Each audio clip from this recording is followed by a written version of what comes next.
A row of perfect houses under a spotless blue sky.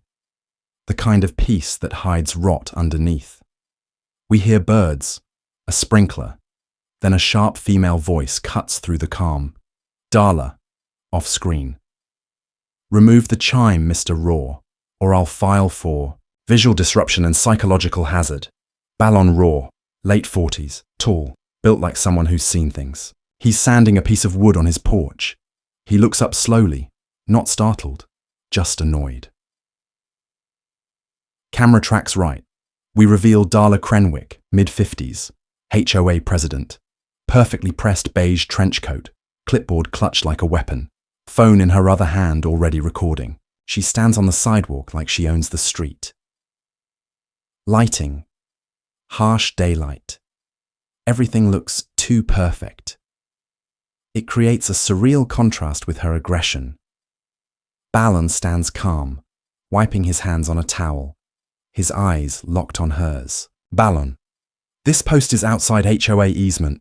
Surveyor marked it last spring. You want to challenge that? Go get a court order. Her jaw tightens. For half a second she blinks, like she's been caught off script. Her hand tightens around the phone. Her smile returns, fake and too wide. Darla, your property is drawing complaints. That thing. She points to the copper chime. It's triggering residents. The chime, slow motion, sunlight gleaming off it. It's perfectly still. No wind, no sound, just silence. Balon walks down a step toward her, speaking calmly, no threat in his tone, just certainty. Balon, I taught risk response for Homeland Security for 8 years. That chime isn't a violation.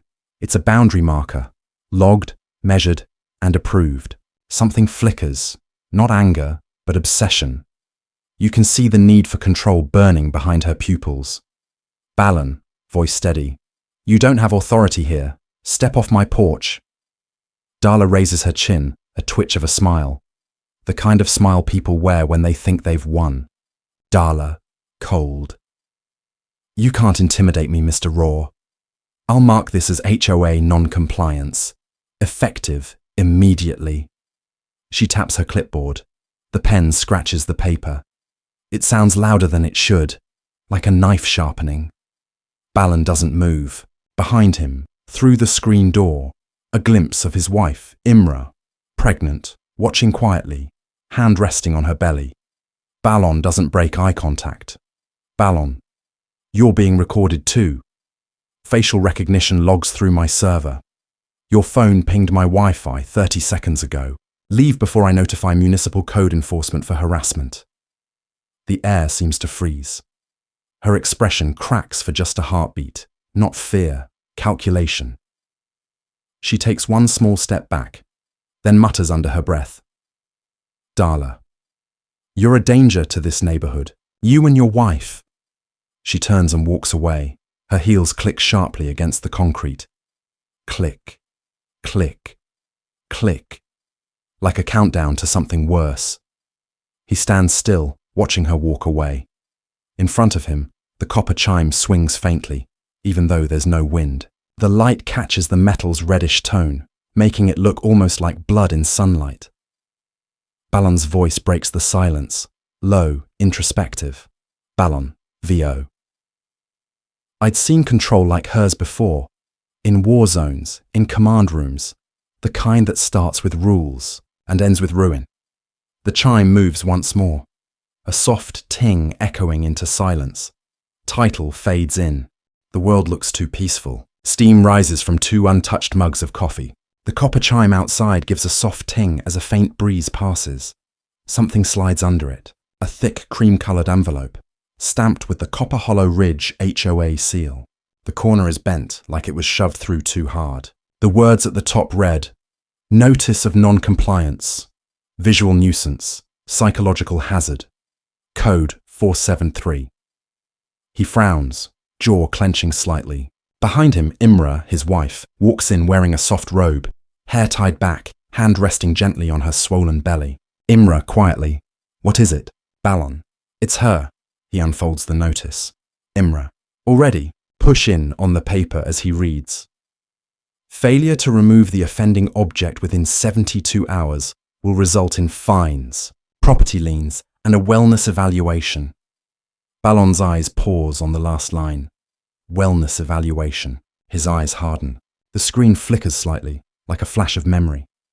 Ballon spreads the letter open. Legal language fills the page, but in between, threats hide in plain sight. Phrases like forced compliance, health safety audit, and unfit environment. Ballon mutters, "This isn't a notice. It's a setup." Imra. She's trying to get inside the house. Her hand trembles as she runs a finger over the HOA seal.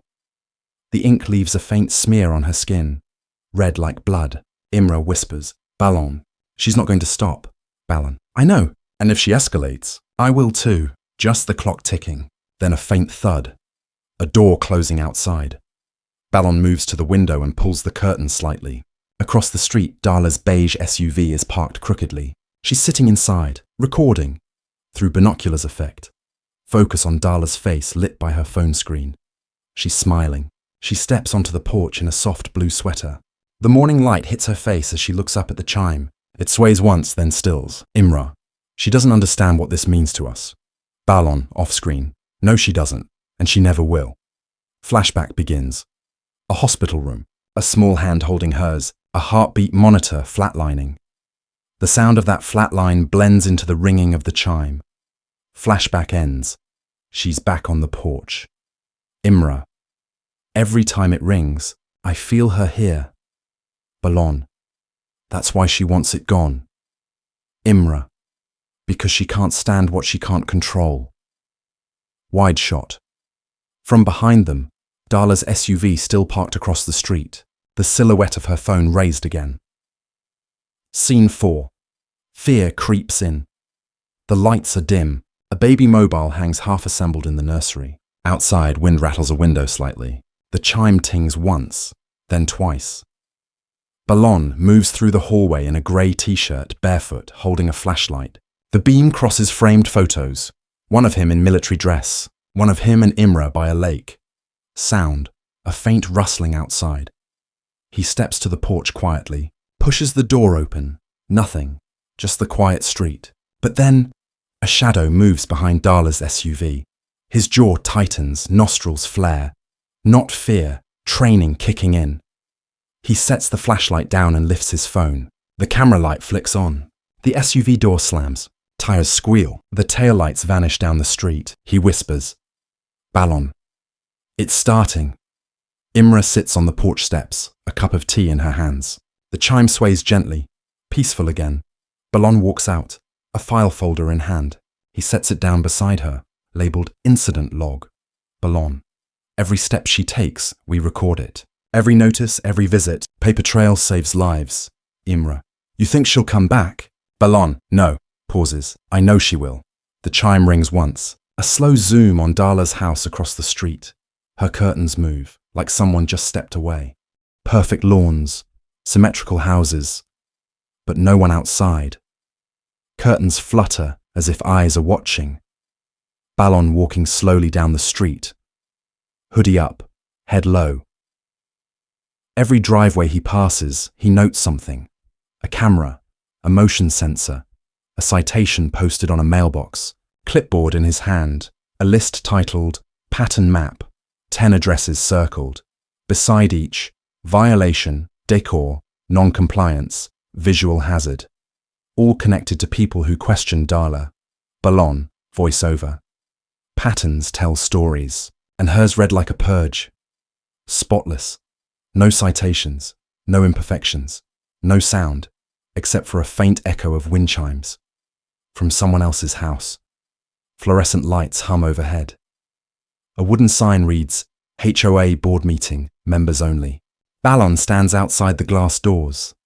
Through the reflection, we see his face layered over Darla's silhouette inside. She's pacing, holding papers. Other board members sit nervously. Merrick Thorne, treasurer. Geraldine, secretary. Thomas, compliance officer. Words fade in and out. Harassment, dangerous presence, escalation. Ballon checks his watch. He knows the timing. He used to run surveillance debriefs. Ballon. Voiceover. 3 minutes before adjournment. That's when real business happens. When the minutes stop recording. Through glass, Darla leans close to Merrick, whispers something. He looks uncomfortable. He glances toward the door, directly at Ballon. Their eyes meet. The lights flicker once. Then, black screen. The meeting ends. Chairs scrape. Voices scatter. The door opens. Geraldine avoids eye contact. Thomas nods stiffly. Then Merrick, glasses fogged, hands shaking slightly, passes by. As he does, something falls from his folder. A folded piece of paper. He doesn't stop, just keeps walking. Ballon bends down, picks it up. The handwriting is rushed, messy, almost trembling. She's not stable. You need to get your wife out of the house. M. Camera. Push in on Ballon's eyes. The faint reflection of the copper chime in them. He looks up. Through the clubhouse window, Darla is still inside, watching him, smiling. Rain starts to fall. Wipers squeak. Balin drives slowly through the empty streets, headlights cutting through fog. Sound, distant thunder rumble. He passes Merrick's house. Curtains drawn. Lights off. Too early. Ballon, murmuring. She got to him already. In the rearview mirror, headlights appear. A car tailing him. Same shape, same colour as Darla's beige SUV. Ballon's hand tightens on the steering wheel. He takes a right. The SUV follows. He takes another turn. Still there. Finally, he slams the brakes and steps out in the rain. Turns toward the SUV. It stops 50 feet back. Headlights blazing. He raises a flashlight. Aims it directly at the windshield. Flashlight beam cutting through rain. No driver. Just a phone propped up on the dash, recording. The chime rings faintly in the distance. Ballon turns toward home, instinctively running. Steadicam. Ballon bursts through the front door. Imra. No answer. He moves through the living room, scanning corners like muscle memory. Lights off, curtains fluttering slightly. He finds her in the hallway. Safe, startled. Imra. What happened? Ballon. Someone's watching us. Imra. She was here again, wasn't she? Ballon. Not just her. She's using them. All of them. His hands trembling slightly as he locks the door, secures the window, checks his phone cameras. 6 motion alerts, all within the last hour. Imra steps close, resting a hand on his arm. Imra. You can't keep doing this alone. Ballon, softly. I'm not. He looks at her stomach, then at the chime outside. We do this for her, for both of them. Pulls back, through the window. Outside, the copper chime glows faintly in the porch light, swaying gently. Then, a new sound. A faint metallic click from the darkness. A line of fishing wire tied to it, leading off the porch. Ballon kneels, examines the thin line. A tripwire, subtle. Silent. He follows it with a flashlight. Across the yard, disappearing into the hedge. Ballon. Low whisper. She crossed the line. Literally. He cuts the wire, stands slowly, looks toward Darla's house. Every light in her windows turns off at once. One sound remains, the chime ringing softly through the dark rain. Porch light flickering. Rain has stopped. The chime moves gently, though there's no wind. Screens show camera feeds from 6 angles around the property. On one feed, a shadow crosses the side gate. He rewinds, zooms in. No sound, just motion. Ballon, VO. You don't wait for threat confirmation. You act on patterns. He checks his watch. 03:07 a.m. He hasn't slept. He walks to the bedroom. Imra's asleep, hand on her stomach. He touches her hair softly, then goes to lock the back door again. Handheld, night vision style. A figure moves through the yard. Hood up, bare hands gloved in plastic. We see the glint of a knife. She pauses beneath the porch light. Darla. Her eyes reflect the copper chime. She looks almost tranquil. Door handle click. Inside the house, Balan's dog camera pings. Motion detected. Balan glances at his monitor and freezes. Balan. Imra. He grabs the firearm from the safe, moves like training. Low, controlled, silent. She hears a creak, whispers. A figure at the doorway. Imra. Balan? Rush of movement. Screaming, glass breaking, knife impact. Strobe cuts, blood, light flashes, Imra falling. The camera tilts sideways as she hits the floor. Darla's face inches from hers, eyes wild, smiling. Darla whisper. The sound had to stop. Silence. The sound cuts to a low tone. Balan kneeling by Imra, his hands pressing the wounds, voice steady but breaking. Balan. Stay with me, Imra. You hear me? Stay. He wraps her in a tourniquet made from his shirt. Blood on the floor like shattered copper. Outside, sirens in the distance, but not police. He didn't call 911, he called someone else. Balan. VO. When you've spent 8 years teaching response, you don't wait for help. You call family. Sound. Military helicopter rotors approaching. Navy SEALs, his old unit, in black gear moves silently through the rain. The porch chime rings once, cut short by the rotor wind. They sweep the yard, clear the house. 2 men carry Imra out on a stretcher. Balan steps onto the porch, face blank. Not rage, not grief, just resolve. Team leader. She's still alive. We've got you, Roar. Balan. She came for the chime. I want her found. Inside. Blood trail across the tiles. One window open. Footprints lead into the woods beyond the suburb. Darla runs barefoot, blood on her hands, clutching the broken chime. Radio static. Target moving north. Authorization? Balan steady. Non-lethal. Bring her in. She answers for this. Sound. Branches snap. Shouts. Then quiet. Flashlights flare in the distance. A struggle. Then silence. Sunrise over Copper Hollow Ridge. Paramedics loading Imra into a medevac. Balan stands in the doorway, soaked, bloodied. The chime lies on the ground, bent but intact. He picks it up, hangs it back on its hook. It rings once. A clear, clean note. Balan, VO. They wanted silence. All they made was noise. Fluorescent lights flicker. Imra lies on a gurney, unconscious but alive. Her hands still covered in Balan's blood. Balan walks beside her, eyes red but dry. A SEAL teammate puts a hand on his shoulder. Medic. She'll make it. 2 centimeters over, and she wouldn't. Balan. She always had good aim. He tries to smile but can't. He sits in the waiting room, watching rain on the windows. Each drop sounds like the chime. Boardroom-style lighting, cold blues and grey. Balan enters the temporary command post set up by his SEAL team. Digital map of Copper Hollow Ridge on screen. Every HOA house tagged with pins. Team leader. She wasn't acting alone. We found encrypted files in the HOA server. She was tracking families, medical records, financial debt, fertility histories. Balan. She was profiling us. Team leader. She wanted control. Anyone she couldn't control, she erased. Cut to photos of neighbors who moved away. Dates don't match records. They were relocated under mental health evaluations ordered by Darla. Balan. She weaponized the HOA. Low angle, interrogation room, single light source. Darla sits handcuffed. Calm. Hair neat. She smiles as Balan walks in. Darla, I told you that chime was dangerous. It was a signal, Balan. It was hope, something you'll never understand. He drops a folder on the table. HOA financial ledgers, offshore accounts, doctored property deeds. Balan. You built a cult and called it a community. Darla, laughing. Every neighborhood needs discipline. You just broke the rules. Door slam. End of interview. Medium shot. Judge's bench framed by morning light. Copper Hollow residents fill the gallery. Darla sits in chains. Merrick testifies against her, hands shaking. Merrick.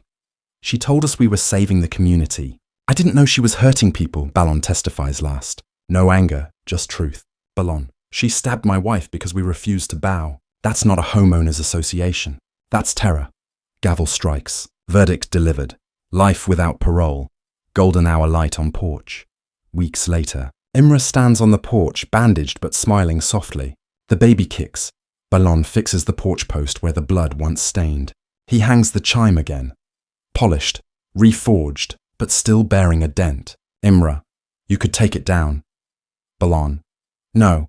It stayed through the storm. So will we. The camera pulls back. The wind moves. The chime rings softly, in one note for each life it protected. Balon on the roof, sunset behind him.